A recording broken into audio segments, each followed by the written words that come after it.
Well, this sucks balls. I'm not sure if you heard or not, but our quarterback from last season, Jake Ritzlove, unfortunately had a little sexual assault case that one of the women sued him for, and things are not looking good for him. So basically, he got accused of sexual assault, woman sued him, and now he's facing trial. Because of that, the Brigham Young University has decided to prepare a 7-game suspension. A 7-game suspension for sexual assault. That is pretty insane. And because of that, he has decided he is probably most likely going to leave BYU to pursue another team for the 2025-26 season, in which he could miss quite a bunch of games. I gotta be honest, I think the quarterback was our worst position anyway, so honestly, off with his head! Off to the incinerator you go! So now, the QB battle for BYU is now McKay Hillstead and Bear Bachmeier, transfers from Utah State and Stanford. Let's just roll the dice and see which QB is going to show up and be starting. Let's hope they, bring us to the promised land, hopefully to the playoffs. Oh yeah, and I saw a trade went down. Jalen Ramsey and Jonnu Smith are getting traded to the Pittsburgh Steelers for guess who? Micah Fitzpatrick. Yes, he is going back to Miami along with a late round pick that they have yet to specify. Pretty nutty trade if you ask me, but what the fuck are these people doing? Getting 2 starting level tight ends on one team. It's not gonna work. I swear, some teams are just idiots. Let's get to some positive news now with, the conference with the national championship now. Welcome back to Grizzly Talks Football. I'm the Grizz, and we have Big Ten standing predictions for 2025. Make sure you check the link in the description for the entire playlist so that you have every single episode up to this point so you're caught up. You also have it for future episodes. Don't forget to hit the red subscribe button down there somewhere. Hit the notification bell so you don't miss a single one of my videos. Make sure you give this video a like as well. Without further delay, let's get this to some Big Ten standings. We have 18 teams in this tier list, of course. I ranked them from 18 to 15 to 14 to 11, 10 through 7, 6 through 1. Let's get straight to it. Dang it, small face game. Kicking things off, we got the team that I feel is going to be dead last in the conference. As much as I hate to do this, because, I love rebuilding Northwestern on some, old NCAA games, unfortunately, I think Northwestern's going to finish 18th. I don't think David Brown is a good football head coach, in my opinion. They have a very tough schedule as well, so that definitely doesn't help. Stadium renovation is probably going to get done before Northwestern probably gets back to Big Ten contention. Oh yeah, by the way, divisions are literally the reason why Northwestern keeps making the Big Ten championship. No wonder they got rid of them. Talking about years 2018 and 2020. Next up, I'm going to set the team that I expect to finish 17th. New head coach, going to be a little bit of a struggle, but I think Purdue is going to be 17th. Of course, Purdue has new head coach Barry Odom, who just recently revived UNLV to a very impressive Mount West team. Yeah, did I forget to mention that UNLV almost made the playoff? But this coach, Barry Odom, is going to be taking over a team that just went 1-11 with a disaster of a coach, Ryan Walters. Of course, it's going to be quite a bit until, Purdue can start contending for a Big Ten title perhaps again. Next up, number 16. Number 16 is going to be Mike Locksley and the Maryland Terrapins. Man, were they good in the early 2000s. Late 90s, early 2000s, they had their fair share of success. What a long way we fell from that point on. I do have Maryland ahead of Northwestern because Maryland does have a little lucky break with the schedule they got, missing Ohio State, Penn State, and Oregon. The toughest team they have on their schedule, I'm being dead serious right now, it's just Michigan. I would be shocked if Maryland did not make a bowl game this upcoming season. So, Maryland, get it done.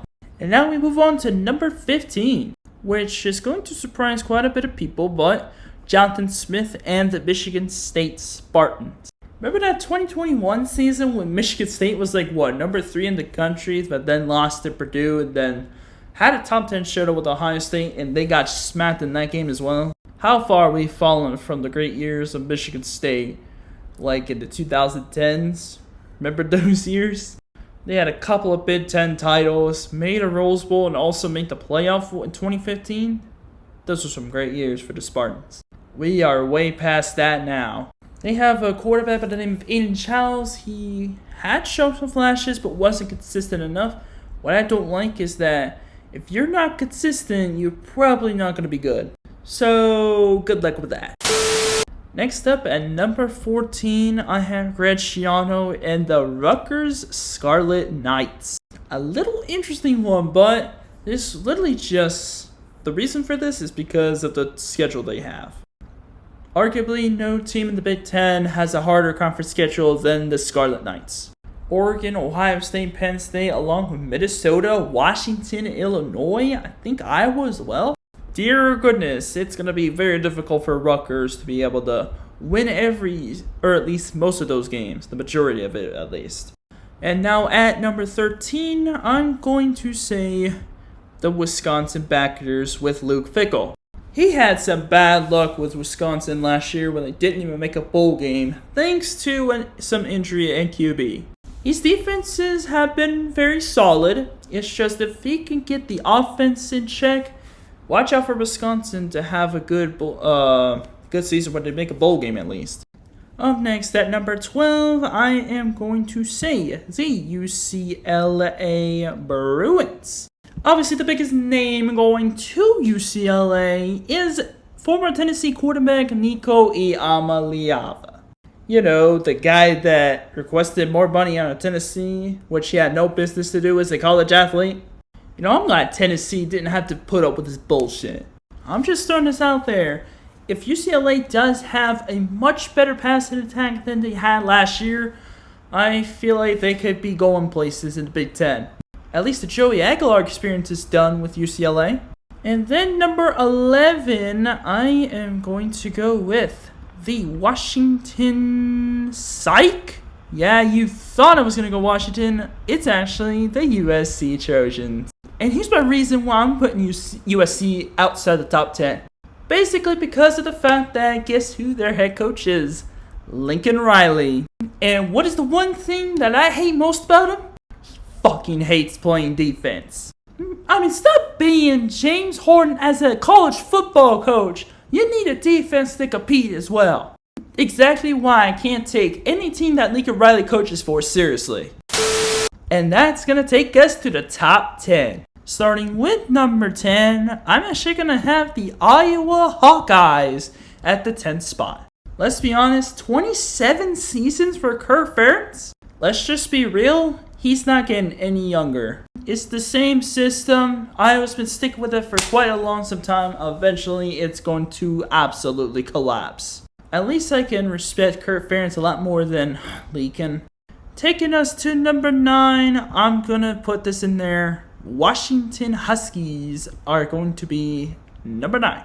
Jeff Fish didn't do exactly half bad for the replaced Kalen DeBoer after he took Washington to a national championship. 6-7 for a down year for Washington is not the worst thing in the world. Especially if when he has a young guy like Damon Williams.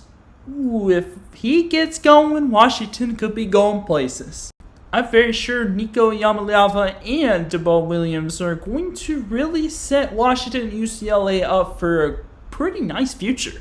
At number 8, I have held them for way too long. It's the Minnesota Golden Gophers. Now look, PJ Fleck I think is an above average head coach. Like, he's not the greatest, but every now and then he's going to have a good season. Having to face teams like Ohio State, Oregon, and Nebraska is going to be pretty tough, but I'm sure they can get through it. At number 7, I'm sorry, I got to put this out there, but coming off a playoff appearance, I see Indiana taking a little bit of a step back. The Indiana Hoosiers are at the 7th spot. Kurt Cincinnati is a fantastic coach. Like, he turned both James Madison and Indiana around. Good on him. However, with quite a bunch of talent leaving, I'm going to be interested in seeing what he's going to bring to the table here in 2025. Prove me wrong once again, Signetti. Or should I call you Coach Sigs? I don't even know. And that brings us to the top 6. Let's go. At number 6, let's be honest, I think this was coming from a mile away, but it is the Nebraska Cornhuskers. Matt Rule in college, that's a pretty nice look to it, doesn't it? He's actually coaching well in college, and Dylan Raiola is actually being a little bit more consistent and less turnover prone. Expect Nebraska to sort of, but not exactly quite get back to what their golden age was in like the 90s or something like that. Remember like the late 20th century when Nebraska was actually winning consistent titles? Man, that's crazy. They're not quite at that point just yet. At number 5, I'm going to have to say the Fighting Illini of Illinois. Brent Bielema and Luke Altmaier, really good QB and coach duo, if you ask me. Add that to actually more manageable schedule than last year when they won 10 games, including a bowl win against South Carolina. Don't be surprised if Illinois is in Big Ten championship conversations. Up next at number 4, of course, you have the Michigan Wolverines. Yes, I know. They won 7 games last year, and then they also beat Alabama in a bowl game. I'm only putting them at 4 just to piss off Ohio State fans here. Nah, I'm just playing. Nah, I feel like Michigan actually does have a lot more upside than Illinois, and I'm actually kind of buying into the Michigan hype. Mikey Keene and Bryce Underwood are great QB additions to a team that desperately needed a QB since J.J. McCarthy left. A lot of defensive talent unfortunately left Michigan, so they do have some holes to fill, but if those players on the defensive side can develop, watch out for this team to be, right in the thick of things of the Big Ten championship contention. And now we have gone to the big 3, Ohio State, Oregon, and Penn State. Everybody has these 3 in the top 3 more than likely, like most people. But at number 3, man, this is going to be tough, but I think I got the Ducks at number 3. Dylan Gabriel gets drafted, in comes Dante Moore to play for Dan Lanning's Oregon team that originally went undefeated, including the regular season and Big Ten championship, up until the Rose Bowl. Probably not going to have as much success as that last season, but they're still going to be in the thick of things when it comes to the playoff and the Big Ten championship conversations, if you know what I mean. Dan Lanning is a great coach. Let's be real here. At number 2, I gotta say it, man. They didn't win the national championship, but James Franklin and Penn State. Drew Aller's back. The running back duo is back in Singleton and Katrin Allen. Sorry, I couldn't think of his name right away. Abdul Carter is gone, so that's a little bit of trouble. But in Penn State can do almost as good, if not better, than they did last year. Watch out for them in national title contention here. But I still don't have them ahead number 1. With that number 1 spot going to the Ohio State Buckeyes. Ryan Day and his Ohio State Buckeyes, they've been the cornerstone of the Big Ten for so many years, since 2002.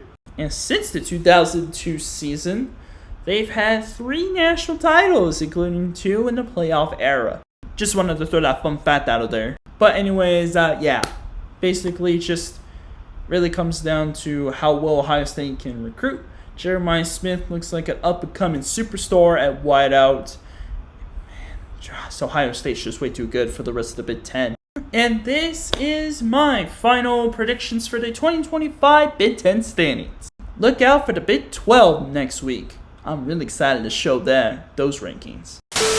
And that will do it for this episode of Grizzly Talks Football. If you enjoyed, make sure you smash that like button, hit the red subscribe button out there, and hit the notification bell so you don't miss a single one of my videos. This is the Grizz signing off for now, and until next time, I will see you guys later. Peace!